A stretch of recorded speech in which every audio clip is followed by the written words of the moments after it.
Jadi warren terstruktur ini bisa kita bilang seperti produk hybrid ya. Nah, nanti warren terstruktur ini akan ditransaksi di ADX. Investor semua itu juga bisa melakukan diversifikasi di dalam setiap investasinya.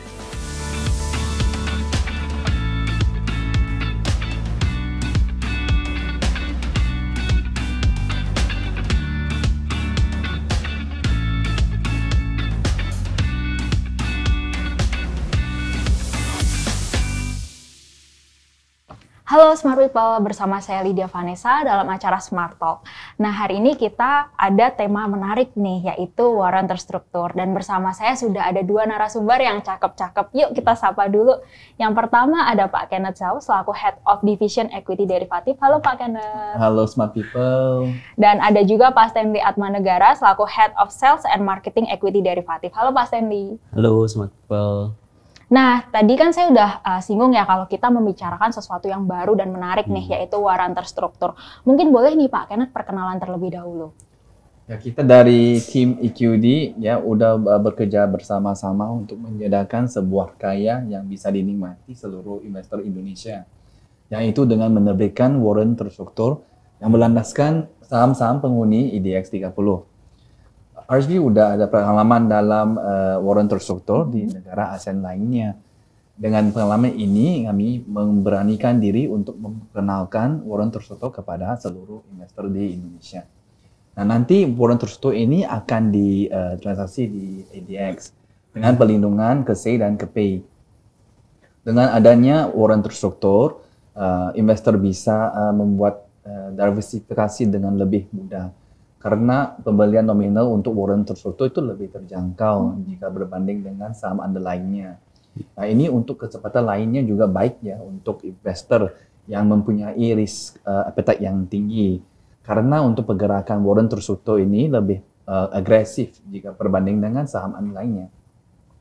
Oke, nah karena ini produk baru di Indonesia, mungkin Pak Stanley boleh nih Pak jelaskan sedikit tentang apa itu warren terstruktur. Karena aku yakin nih banyak smart people yang belum tahu apa sih itu warren terstruktur. Silakan Pak.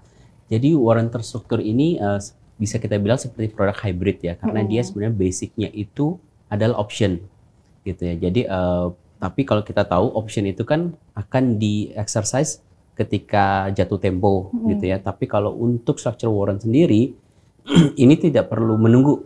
Jadi investor itu ketika membeli structure warren, mereka tuh tidak perlu menunggu sampai dengan maturity untuk exercise. Tapi kalau harganya sudah naik, itu sebenarnya mereka sudah bisa melakukan penjualan di market. Seperti itu, karena memang di situ sudah tersedia juga liquidity provider, yaitu kami sebagai issuer wajib untuk menjadi liquidity provider. Nah, tugasnya tuh apa sih? Nah, itu tugasnya tuh kita setiap saat harus menaruh kuotasi harga, bid dan offer. Seperti itu. Jadi apa yang investor mau beli ataupun mau jual, itu kita sebagai penyedia likuiditas itu harus bisa menyediakan lah buat mereka. Oke, kalau saya nggak salah, saya pernah dengar yang namanya warren perusahaan. Ya. Nah, terus apa bedanya Pak dengan warren terstruktur? Ya, perbedaannya sebenarnya, jadi persamaannya dulu ya, sebenarnya persamaannya itu banyak gitu ya, hampir semuanya sama. Tapi yang membedakan itu adalah pertama itu issuernya, penerbitnya. Jadi kalau structure warren itu diterbitkan itu oleh perusahaan pihak ketiga, sekuritas. Beda sama structure warren perusahaan diterbitkan oleh perusahaannya itu sendiri. Betul. Seperti itu. Nah, terus kedua yang membedakan itu adalah juga masalah penyelesaiannya. Nah, kalau di warren perusahaan itu investor itu ketika jatuh tempo dan in the money biasanya itu mereka harus melakukan penyetoran dana lebih untuk menebus saham, gitu. Mereka dipersilahkan untuk menebus sahamnya. Tetapi biasanya itu akan menyebabkan dilusi terhadap harga sahamnya. Nah, kalau di structure warren itu mereka tidak perlu menyiapkan dana lagi untuk menebus sahamnya.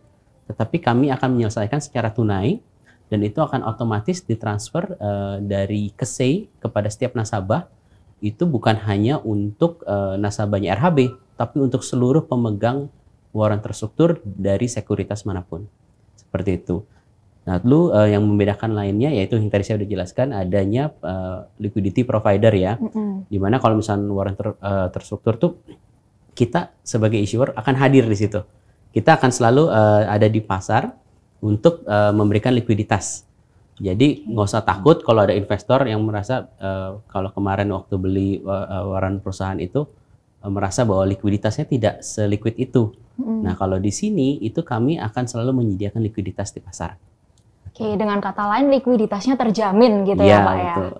Oke, nah terus kalau saya nggak salah juga nih Pak, ada warrant call dan warrant put ya. Perbedaannya apa sih Pak Kenneth? Jadi untuk kebedaan dua-dua warrant tersebut itu pergerakannya. Jadi untuk warrant terstruktur call itu gerakannya searah dengan saham underlying-nya. Waktu saham underlying-nya naik, ya, maka satu warrant akan naik juga. Tapi sementara untuk warrant terstruktur put itu akan bergerak dengan melawan arah. Jadi untuk saham underlying-nya naik, untuk warrant terstruktur put itu akan merosot nilainya. Jadi untuk investor yang berpendapat bahwa saham underlying-nya bullish, maka bisa beli warrant terstruktur call. Jadi untuk yang bearish bisa investasi atau trading dalam warrant terstruktur put. Oke, nah tadi Pak Stanley sempat mention ya kalau di warrant terstruktur ini akan di-settle dengan pembayaran tunai. Boleh nggak sih Pak dijelasin mekanismenya seperti apa? Jadi untuk penyelesaiannya ya, seperti yang dijelasin Pak Stanley tadi, ya itu akan melaksanakan dengan syarat kondisi in the money untuk warrant tersebut. Jika in the money untuk warrant terstruktur tersebut itu akan di-exercise secara otomatis dan hasil untuk penyelesaian itu akan didistribusi melalui KSEI kepada rekening dana nasabah masing-masing. Oke, nah mungkin boleh nih Pak Stanley kasih closing statement tentang warrant terstruktur ini. Ya, pesan dari saya pertama untuk investor semua itu pelajari dahulu tentang apa itu warrant terstruktur dan fungsinya, cara kerjanya seperti itu. Kenapa? Karena di sini kami hadir sebagai issuer, kami juga ingin investor itu bisa bijak dalam melakukan investasinya. Gitu makanya kami sangat menyarankan investor semua itu juga bisa melakukan diversifikasi di dalam setiap investasinya.